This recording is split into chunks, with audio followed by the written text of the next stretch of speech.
الملک وهو على كل شيء قدیر۔ 29ویں پارے کے آغاز میں سورۃ الملک ہے، جس کی حدیث میں بہت فضیلت آئی ہے۔ نبی کریم صلی اللہ علیہ وسلم نے فرمایا کہ اللہ تعالیٰ نے یہ جو 30 آیات والی سورت نازل کی ہے، اس کی فضیلت کے پیش نظر آپ نے فرمایا جو اس کو پڑھے گا یہ قبر کے عذاب سے اس کو بچانے کا ذریعہ بنے گی۔ اور پھر آپ رات سونے سے پہلے سورہ الف لام میم السجدہ اور سورہ ملک تلاوت کیا کرتے تھے۔ تو اللہ تعالیٰ فرماتے ہیں کہ یہ اللہ تعالیٰ کی ذات بڑی بابرکت ہے، جس کے ہاتھ میں تمام بادشاہی ہے اور وہ ہر چیز پر قادر ہے۔ اس نے موت اور زندگی کو پیدا اس لیے کیا ہے تاکہ وہ دیکھے کہ تم میں سے اچھے اعمال کون کرتا ہے۔ یعنی یہ زندگی کا اور موت کا یہ مقصد ہے، اللہ تعالیٰ ہمیں آزما رہے ہیں، ہماری آزمائش ہو رہی ہے۔ فرمایا وہ جس نے ساتوں آسمان اوپر نیچے پیدا کیے، اب تم رحمان کی تخلیق کو دیکھو، بار بار نظر دوڑاؤ، کیا اس میں تمہیں کوئی کوتاہی، کوئی کمی، کوئی کمزوری نظر آتی ہے؟ تمہاری آنکھیں تھک جائیں گی لیکن تمہیں کوئی ایسی چیز نظر نہیں آئے گی۔ اور پھر آسمان دنیا کو اللہ تعالیٰ نے ستاروں کے ساتھ مزین کر دیا، جو آسمان کی خوبصورتی بھی ہے اور شیطانوں کو مار بگانے کا ذریعہ بھی ہے۔ اس کے بعد اللہ رب العزت فرماتے ہیں کہ جب لوگوں کو جہنم کی آگ میں ڈالا جائے گا، جہنم زوردار آواز کے ساتھ دھاڑ رہی ہوگی اور لوگوں کو گروہ در گروہ جہنم میں ڈالا جائے گا، تو وہاں کے جو دربان ہیں وہ پوچھیں گے وہ کیا تمہارے پاس ڈرانے والے سمجھانے والے نہیں آئے تھے؟ تو کہیں گے ہاں آئے تھے، ہم نے خود ہی کہہ دیا تھا کہ اللہ نے ان پر کچھ نازل نہیں کیا، ہم نے جھٹلا دیا تھا، کاش کہ ہم سنتے، عقل سے کام لیتے تو آج ہم جہنم کا ایندھن نہ بنتے۔ اللہ فرماتے ہیں خود ہی اپنے گناہوں کا اعتراف کر لیں گے، ان کے لیے جہنم کی آگ ہی اب ان کا انجام ہے۔ دوسری طرف جو اہل ایمان ہیں، غیب پر ایمان لانے والے، ان کے لیے بخشش بھی ہے اور بہت بڑا اجر بھی ہے۔ اور پھر اللہ تعالیٰ فرماتے ہیں زمین میں چل پھر کر دیکھو، ہم نے زمین کو کس طرح مسخر کر دیا، اس پر راستے بنا دیے، کھاؤ پیو اور اسی کی طرف تم قبروں سے اٹھ کر تم نے جانا ہے۔ ہاں کیا ان لوگ بے خوف ہو گئے کہ اللہ تعالیٰ ان کو زمین میں دنسا دے یا آسمان سے عذاب نازل کر دے؟ ان کو اس بات کا ڈر نہیں ہے؟ اللہ سے ڈرتے کیوں نہیں ہیں؟ ان کو اس بات کا ڈر ہونا چاہیے۔ اس کے بعد اللہ رب العزت نے سورہ قلم جو ہے، اس میں مکی صورت ہے، یہ بھی ہجرت سے پہلے نازل ہونے والی۔ اس کے آغاز میں فرمایا نون والقلم وما یسطرون، قلم کی قسم اور وہ جو لکھتے ہیں فرشتے اس کی قسم۔ ما انت بنعمت ربک بمجنون، اے میرے نبی آپ اپنے رب کے فضل سے دیوانے نہیں ہیں، آپ کے لیے اللہ نے بہت بڑا اجر تیار کر رکھا ہے۔ وَإِنَّكَ لَعَلَىٰ خُلُقٍ عَظِيمٍ، آپ تو اخلاق کے بہت بلند مرتبے پر فائز ہیں۔ وہ جو کافر ہیں نا، آپ ان کی بات نہ مانیں جو بڑی قسمیں کھاتے ہیں اور بڑے عیب جو ہیں اور چلتے پھرتے چغل خور اور بہت بلائی کو روکنے والے، حد سے گزرنے والے، اکھڑ مزاج، سخت گناہ گار اور بد اصل بد نسل، آپ ان کی بات نہ مانیں بلکہ آپ اپنے رب کی بات مانیں اور اس کی اطاعت کریں۔ اس کے بعد اللہ تعالیٰ نے یہاں ایک واقعہ ذکر کیا ہے کہ ہم نے ان مکے والوں کو اسی طرح آزما رہے ہیں جس طرح ہم نے ایک باغ والوں کو آزمایا تھا۔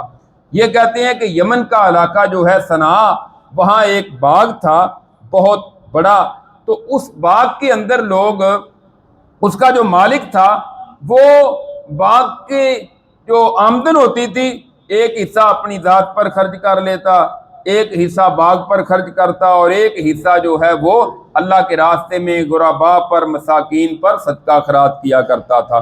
اللہ تعالیٰ نے اس کو بڑی بہاریں دی ہوئی تھی اور باغ کا بہت زیادہ پھل ہوتا تھا۔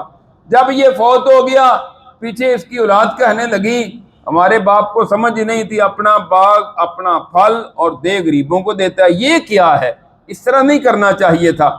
اچھا پھر کیا کرتے ہیں، صبح باغ کا پھل جا کر توڑیں گے، غریب پھر آ جائیں گے، پھر کیا کریں گے؟ مسئلہ ہو جائے گا ان سے بچنا بچانا، ان کو ٹالنا۔ اس طرح کرتے ہیں کہ راتوں رات چلتے ہیں، باغ کا جا کر پھل توڑتے ہیں اور راتوں رات منڈی لے جاتے ہیں۔ یہ سارے رات کو ایک دوسرے کو آدھی رات گزری خاموشی سے چپکے سے اٹھا رہے ہیں، اٹھو اٹھو چلو جلدی چلیں، باغ میں جا کے پہنچے، پھل توڑیں۔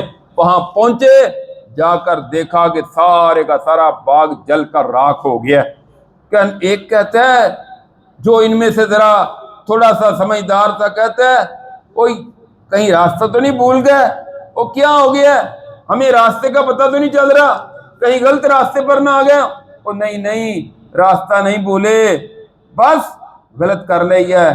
ایک کہتا ہے میں نے تمہیں کہا تھا نا اس طرح نہ کرو، بس اب اپنی جانوں پر ظلم کر لیا ہے۔ اللہ تعالیٰ کہتے ہیں کہ اسی طرح یہ عذاب آتا ہے، اور آخرت کا عذاب جو ہے وہ اس سے بھی بڑا ہے۔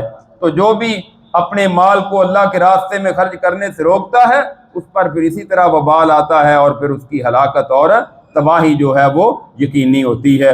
اس کے بعد اللہ تعالیٰ فرماتے ہیں اس صورت کے اندر کہ اے میرے نبی، کہ یہ جو کافر لوگ ہیں نا، قریب ہے کہ کہیں وہ آپ کو پھسلا نہ دیں اپنی نظروں کے ساتھ، جب کہ وہ قرآن سنتے ہیں اور کہتے ہیں کہ یہ تو مجنون ہے، دیوانہ ہے، جب کہ یہ وہ جو قرآن ہے نا، یہ تو صرف اور صرف رب العالمین کی طرف سے نصیحت ہے۔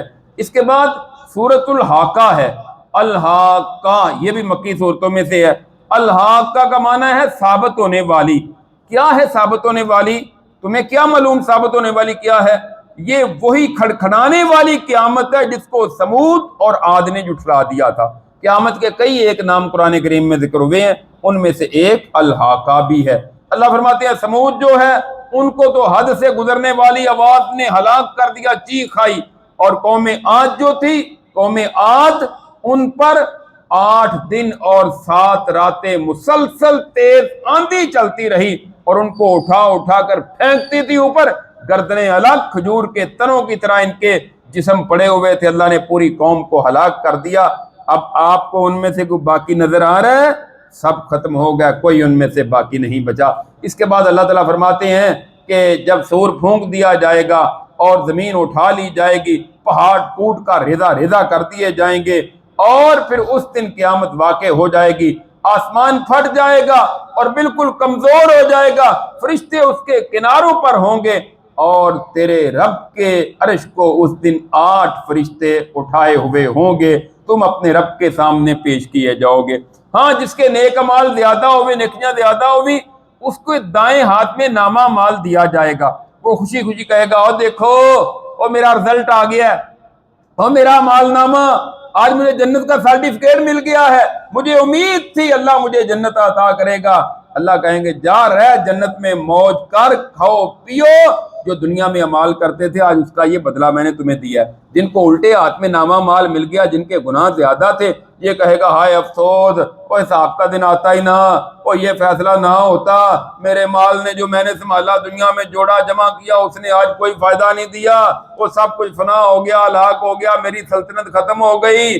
اللہ کہیں گے فرشتوں کو پکڑو، اس ظالم کو توق ڈالو، اس کو جہنم کی بھڑکتی ہوئی آگ میں ڈالو، پھر ایک زنجیر جس کی لمبائی 70 ہاتھ ہے اس کے ساتھ اس کو جکڑو، اس لیے کہ یہ اللہ عظمت والے پر ایمان نہیں لاتا تھا اور مسکین کو کھانا کھلانے کا شوق نہیں دلاتا تھا۔ آج ہمارے پاس کھولتے ہوئے پانی کے علاوہ اس کے لیے کچھ نہیں ہے، اور زخمیوں کا پیپ پلایا جائے گا، اور آج اس کا کوئی دوست نہیں ہوگا جو اس کو چھڑا سکے گا۔ اے میرے نبی، یہ آپ کی طرف قرآن جو آیا ہے نا، آپ کوئی شاعر نہیں ہے، تھوڑے لوگ آپ پر ایمان لاتے ہیں، نہ آپ کاہن ہیں، یہ تو رب العالمین کی طرف سے قرآن ہے۔ اگر آپ ہم پر کوئی جھوٹ باندھتے نا، بات گھڑ کے ہم پر آپ منسوب کرتے، اللہ کہتے ہیں ہم اپنے دائیں ہاتھ کے ساتھ آپ کی گردن سے پکڑتے، آپ کی شہ رنگ کاٹ دیتے، کوئی ہمیں روکنے والا نہ ہوتا۔ اللہ نے آپ کو کچھ نہیں کہا، اس کا مطلب یہ ہے کہ یہ قرآن سچا ہے، محمد صلی اللہ علیہ وسلم سچے ہیں، آپ نے اپنی طرف سے کچھ قرآن نہیں بنایا، نہ جوڑا، بلکہ اللہ کی طرف سے نازل کر دیا۔ اس کے بعد ہے سورۃ المعارج، یہ بھی مکی صورتوں میں سے ہے۔ معارج کا معنی ہوتا ہے سیڑھیاں۔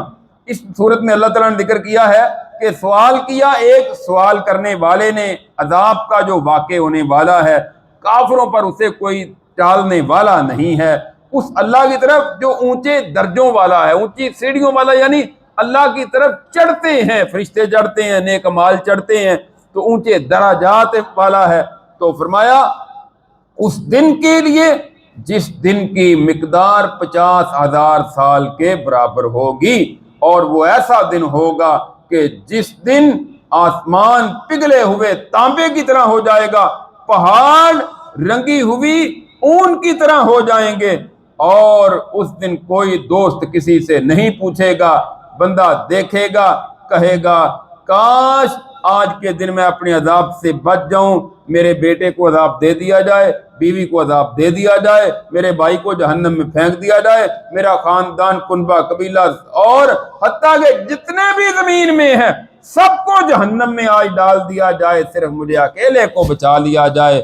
اور نہیں ہرگز ایسا نہیں ہوگا، بک بک نہ کر، آج تیرا انجام جہنم کی بھڑکتی ہوئی آگ ہے جو کھالوں کو بھی ادھیڑ کے رکھ دے گی، جلا کر رکھ دے گی، اور آج پھر تیرے لیے کوئی راستہ نہیں ہوگا۔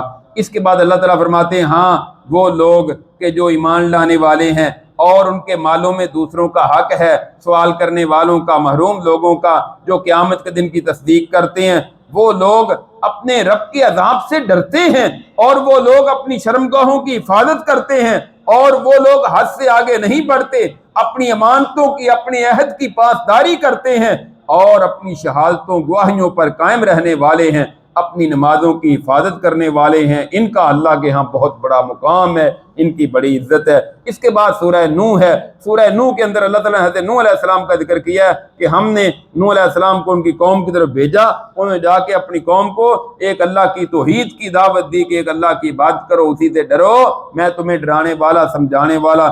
جیسے جیسے سمجھایا 950 سال اپنی قوم کو دعوت دی، قوم اسی طرح دور دور جا رہی ہے، بدکتی ہوئی دور دور جاتی ہے۔ بہت تھوڑے لوگ مسلمان ہوئے، ایمان لائے، باقیوں کو اللہ نے عذاب کی شکل میں پھر سب کو ہلاک کر دیا، برباد کر دیا۔ انہوں نے تو کہا تھا اور میری قوم اپنے رب سے بخشش مانگو، آسمان سے موسلادھار بارش بھی نازل کرے گا، بیٹے بھی دے گا، مال بھی دے گا، باغات بھی دے گا، نہریں بھی پیدا کر دے گا، تم نے تو اپنے رب کی قدر اور عظمت کو جانا ہی نہیں کہ تم کیا کر رہے ہو۔ اس کے بعد انہوں نے نوح علیہ السلام کی قوم نے وقت گزرنے کے ساتھ ساتھ ود، سوا، یغوث، یعوق، نصرہ، یہ 5 بزرگ تھے جن کی پہلے انہوں نے مجسمے بنا کر رکھے، آہستہ آہستہ وقت گزرنے کے ساتھ ساتھ انہوں نے ان کی عبادت شروع کر دی۔ اللہ تعالیٰ فرماتے ہیں انہوں نے ان کی عبادت شروع کی اور ان کے پیچھے لگ کے پھر انہوں نے اپنے آپ کو ہلاک کیا۔ نوح علیہ السلام نے جب دیکھا کہ اب راستہ کوئی نہیں، کہنے لگے یا اللہ ویسا عذاب بھیج جن میں سے کوئی باقی نہ رہے، ورنہ یہ باقی رہے تو پھر یہ زمین پر ان کی آگے گندی نسلیں آگے پھر چلیں گی۔ اے میرے رب مجھے معاف کر دے، میرے والدین کو اور جو میرے گھر میں داخل ہوا، مومن مرد اور مومن عورتیں، اور نہ تو ظالموں کو تباہی اور ہلاکت کے سوا اور کسی چیز میں نہ بڑھا۔ اس کے بعد سورہ جن ہے۔ سورہ جن کے اندر اللہ تعالیٰ نے، سورہ جن جو ہے یہ بھی مکی صورتوں میں سے ایک صورت ہے، اس میں اللہ تعالیٰ نے جنات کا وہ واقعہ ذکر کیا ہے جو اب رسول اللہ صلی اللہ علیہ وسلم فجر کی نماز پڑھا رہے تھے، اور وادی نخلا میں مکہ کے قریب جنات نے آ کر قرآن سنا، اپنی قوم کو جا کر کہا ہم نے بڑا عجیب کلام سنا ہے اور ہم اس پر ایمان لے آئے ہیں جو ہمیں ہدایت کی طرف بلاتا ہے، آج کے بعد ہم اپنے رب کے ساتھ کسی کو شریک نہیں کریں گے۔ اس سے پہلے ایک اور خرابی تھی انسانوں کے اندر، سفر کرتے جنگل میں جاتے تو کہتے ہم اس جنگل کے بڑے جن سے پناہ میں آتے ہیں۔ اللہ نے کہا جنات ان سے ڈرتے تھے، انہوں نے ان سے ڈرنا شروع کر دیا، انہوں نے کہا یہ ہم سے ڈرتے ہیں، وہ اور ہوشیار ہو گئے، تیز ہو گئے، انہوں نے ان کو ڈرانا شروع کر دیا۔ ہاں جو ڈرائیں گے، ظلم کریں گے، وہ جہنم کا ایندھن بنیں گے، جو سیدھے راستے پر ہوں گے وہ جنت میں جائیں گے۔ اے میرے نبی کہہ دیجئے او میں تو پکارتا ہوں اپنے رب کو، اس کے ساتھ کسی کو شریک نہیں کرتا، میں تو اپنے لیے بھی اور میں تمہارے لیے نہ نقصان کا مالک ہوں نہ نفع کا مالک ہوں، مسجدیں اللہ کی ہیں، اللہ کی مسجدوں میں اللہ کے ساتھ کسی اور کو نہ پکارو۔ اس کے بعد سورۃ المزمل ہے۔ سورہ مزمل جو ہے اس کے آغاز میں اللہ تعالیٰ فرماتے ہیں اے کپڑے میں لپٹنے والے کھڑے ہو جائیں، رات کو قیام کریں، آدھی رات یا اس سے کچھ کم یا کچھ زیادہ، اور قرآن کو ترتیل کے ساتھ ٹھہر ٹھہر کر پڑھیں۔ رسول اللہ صلی اللہ علیہ وسلم رات کو لمبا قیام کرتے، اللہ نے فرمایا کچھ آرام بھی کر لیا کریں، کچھ آرام کریں، رات کو کچھ قرآن پڑھیں، تہجد پڑھیں،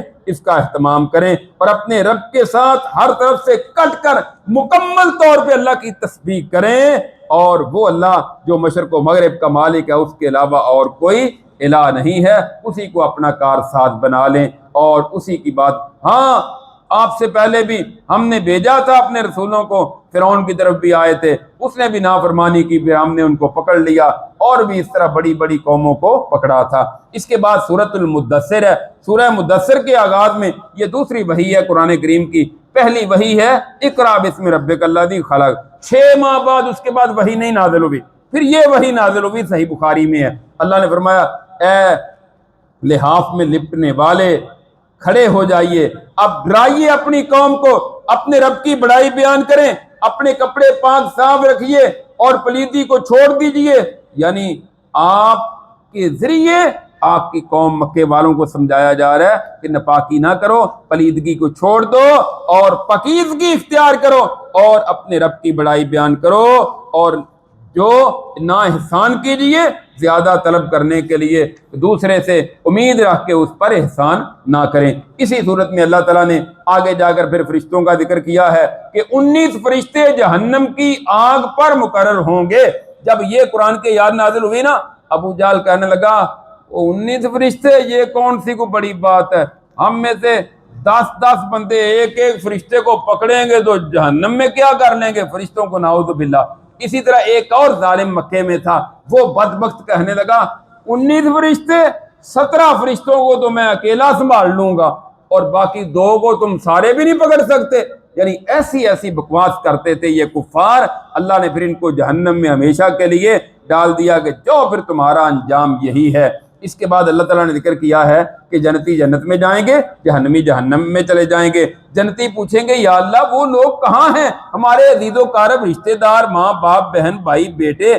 اللہ تعالیٰ رابطہ کروا دیں گے، ان سے پوچھیں گے ما سلککم فی سقر، وہ تمہیں جہنم میں کس نے داخل کر دیا، کیا وجہ ہوئی؟